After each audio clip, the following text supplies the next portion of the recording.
Hello and welcome to Straight Talk, Supply Chain Insights, the podcast for your supply chain leader who is on the go and wants to be in the know. And now, your host, Lora Cecere. Welcome to Straight Talk with Supply Chain Insights. This podcast is designed for the supply chain leader who's on the go but wants to be in the know. Here we interview technologists and supply chain leaders to really get at the heart of the supply chain as it's happening today. I want to introduce you to Bobby Wann. Bobby is really driving a new innovative platform called Knock. And Bobby, welcome to the show, and tell the group a little bit about what you're doing with your company, the mission and vision, and how you got it off the ground. Absolutely. Our company is actually like a logistics and warehousing company, but we created a platform that allows consumers to try brands' products from home on demand, so 2-hour delivery, and they get 3 days to try it free, sometimes up to 7 days. And if they decide not to buy it, we will come and pick it right up from their door. No return slip needed or anything. We come right to your door. And a key point to this is that they don't pay anything up front. So a lot of companies are pushing these trials and calling everything a trial, but this is truly a free trial. We actually call it a free tryout. But our mission as a company is to make trying products from home free and easy for consumers while also being sustainable for brands. And our vision is to be the number one marketing company in the world, which would be, and being the first one built on top of a sustainable circular supply chain. It's always a difficult one for people.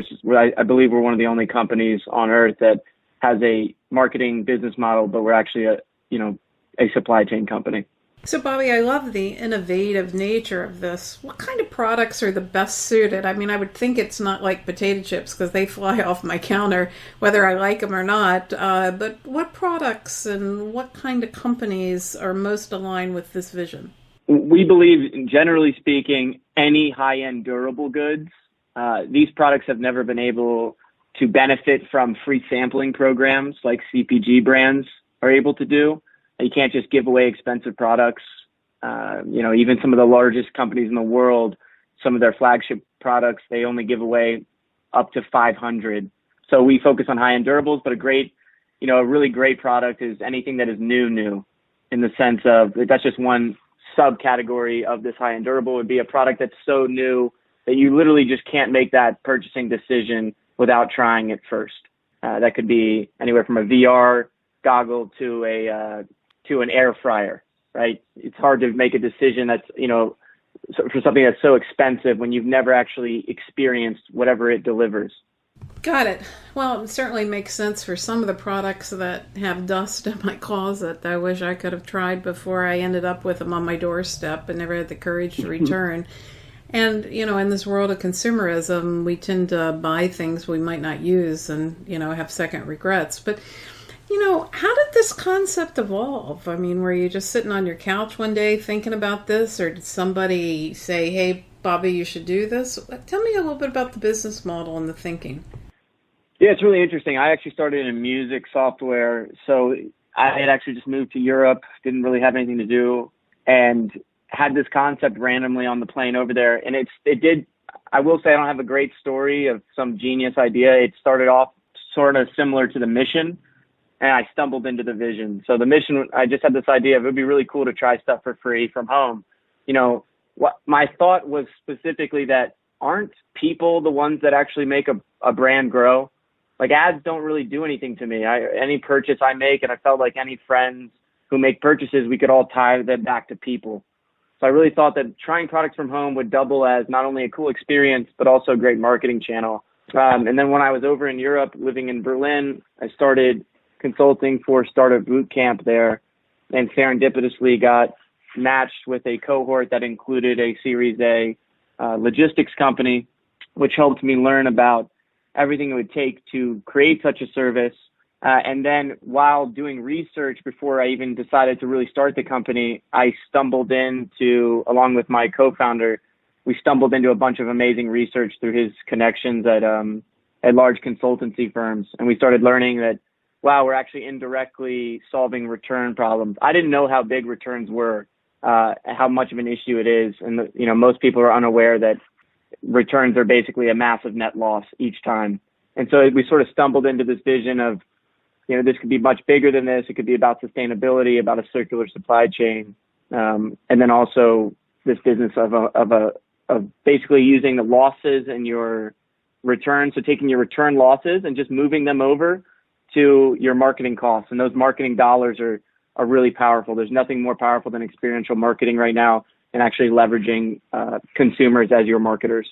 I've always been a big advocate of the supply chain as a test and learn vehicle. And I like this business model because it sort of puts some form on how, companies can actually use the circular economy concept. But can you walk me through it? Who do you market to, and, how does it work? Kind of the nuts and bolts. Do you mind to explain a little bit about your model? Yeah, so our model is really similar to a firm, if anyone knows what that is or how they work. But simply put, we're cross-platform. So we sell, it's almost like we sell white label, right? So we're just providing the service. But we also have the digital front end. So you actually check out on our platform on our website. But brands work with us. So for example, a brand would come and work with us. We would say, hey, we need this many units to do this many trials per month. And they send us that inventory. We take that inventory on consignment. We hold that inventory in our own warehouses, and that brand is done with any logistical or supply chain stuff. Now that they will just focus on user acquisition. So they'll run ads. You could get set up in a day, right? Once we have the units, you just start changing your traditional marketing channels. Maybe you're advertising sales, start advertising these trials, and you'll drive these consumers to our checkout on our platform, where the consumer then gets to choose when they want it delivered. It could be right now, or it could be tomorrow at 2 p.m. It doesn't matter, time slotted or on demand. They put in their payment information, but they're not charged, no deposit, no hold, no nothing. Then the order is passed through to us, and we pass that order through our system to the correct warehousing and the correct logistics partner who handles the delivery. The consumer then gets it for 3 to 7 days, depending on what the brand thinks is the ideal or the optimal amount of time. And at any point during that process, they can go onto their account. And this is what's really special, is we built this for trials. So you would just go on your account and you have two options: buying options, where you can either keep the product you have. If it's already been opened, you can keep it at a slight discount without any of the risk of traditional secondary sales where you have to worry about it being broken. It already works. Or you can click swap for new. So we'll actually come and swap, take the trial unit back, give you a new one. Or you can hit return, and everything here is on demand and quick and painless. You don't even have to put a return slip. So there's no printing, no nothing needed. We don't even send you a return slip because it's all white glove. We come to your door. And so these brands pay us, as an example for this, they pay us for each trial, whether we make the sale or not. We don't take it. We're not a sales channel. We like to think we're an experiential marketing platform. We're turning consumers' homes into pop-up stores. And we don't charge or take a commission on those sales. So we just a flat fee for the service. And if you make a bunch of sales, even better, the ROI can, be even exponentially greater. Well, trial's so hard to get. How do you find customers and who's using it? Can you give us some customer examples? Yeah, so right now we've had several customers, but the most recent that came aboard are Tumi and Lavazza. We started this company in Europe, so we just moved to the U.S. in 2019. And they acquire the users. So our customers are the brands, and then they turn around and, acquire the customers for the trials. And it's been a really powerful, had consistent data. One of the easiest things for us to see is, how is this performing against your 30-day return policy trials that everyone's doing? And we've seen anywhere from a 10 to 30x decrease in cost to acquire these trials. So simply put, when you advertise these free knock trials, it might cost you $10 versus what $180 you were spending to acquire people for that 30-day return policy. Now, would this be Lavazza like I'm getting coffee, or Lavazza like I'm getting the machines? Can you clarify? Getting the machines, yes. Okay, the machine. Mm-hmm. So, and then Tumi, you be getting bags. Right, love both products. But tell me how it works. So do I have to find you on a website, or is it an ad? And how do I, as a consumer, interact with the service? And that's a good question. That's why we decided to make this cross-channel where it exists on our platform, because you can legitimately just take the link of our checkout and stick it anywhere. So, for example, you can add a try button to your site, and underneath that button is just a redirect to our checkout, just like Affirm. So they can just add it into any channel. They can put it into their Facebook marketing campaigns, and they could advertise, hey, we're doing these awesome free trials, and have users click there. Or the users can click from their site if they've already are aware of the brand and they're on the page and they want to capture them there. They could do cart abandonment. So you've already checked a product page out. Maybe you went to checkout, you decided, for some reason it's just not, not enough incentive for you to give it a try. And then they can hit them with an email and say, why don't you try it through Knock? You can put it absolutely everywhere. And that was a really key learning that we had from just our experience in business, which is, it's much easier to keep this low weight and easy for brands to get started with. And in the future, we will consider fully integrating into into brands' platforms where they can actually have it all within their site. Bobby, tell me how you set up the logistics. We're supply chain guys and gals, and returns are just not easy, and circular economy logistics are very differentiated. What do you have to do to make this work?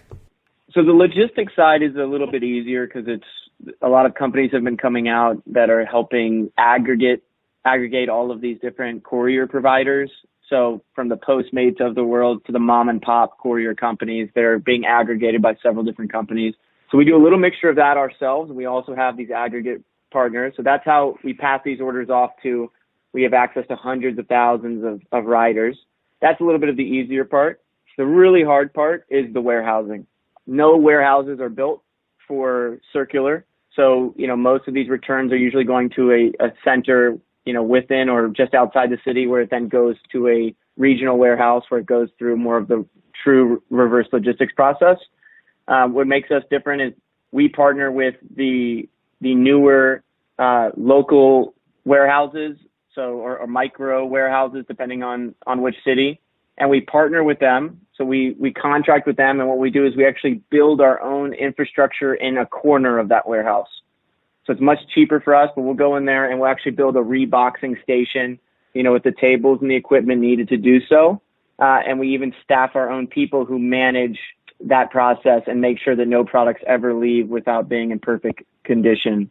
And then we also, on top of this, are opening our own micro warehouses in the city for more reboxing capabilities, and maybe our own distribution. But right now it's mostly outsourced through partners. So why the name Knock? What was the origin of the name? The name. So the name came down to the fact that there are no names left. That's the honest thing. It's hard to think of a name that hasn't been taken. And I'm a big fan of just keeping it, if the names aren't too important, but to keep it short and simple.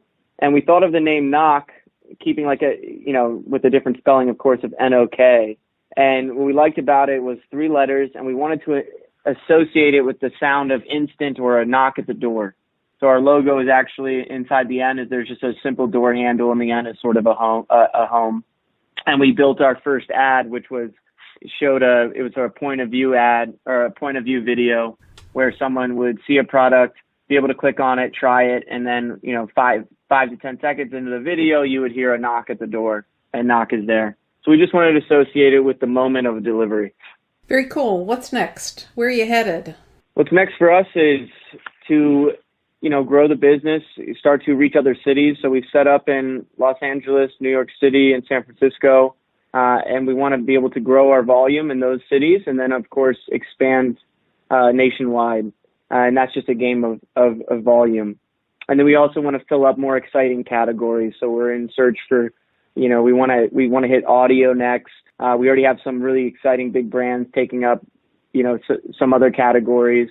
Then we just want to get those launched and focus on executing them and creating an amazing experience for customers, which naturally create, trust and a great amount of word of mouth, not only for those brands, but for us. And I think that's really key especially when you're a business that's giving free stuff to people to try. You need to build a lot of trust. Well, good luck in your journey. We always love talking about new supply chain models. Anything you would tell others that are considering doing this kind of stuff? Yeah, I would say that this is one of the most exciting industries. I didn't expect to ever be in it, and I'm so happy that I am. It's one of the great things about it is that it's quite an archaic industry. Lots of people are still relying on, Excel to run warehouses, even some of the largest companies. There's just a lot of areas that are ripe for disruption. It's just a quickly evolving area of business that is just super exciting. I mean, every day the one thing we struggle with more than anything is other opportunities tend to land in our laps, and we've had to say no to so many of these interesting avenues. So I think there's a ton of area for people to get in this and to make a big difference. Well, good luck on your journey, and thanks for joining the show today. This is Lora Cecere bringing you Straight Talk with Supply Chain Insights. Today I've been talking to the founder of NOK, which is working on how can we test products in the circular economy and promote trial. Thank you, Bobby, for joining the show. Thanks, Laura. Bye now. Until next time.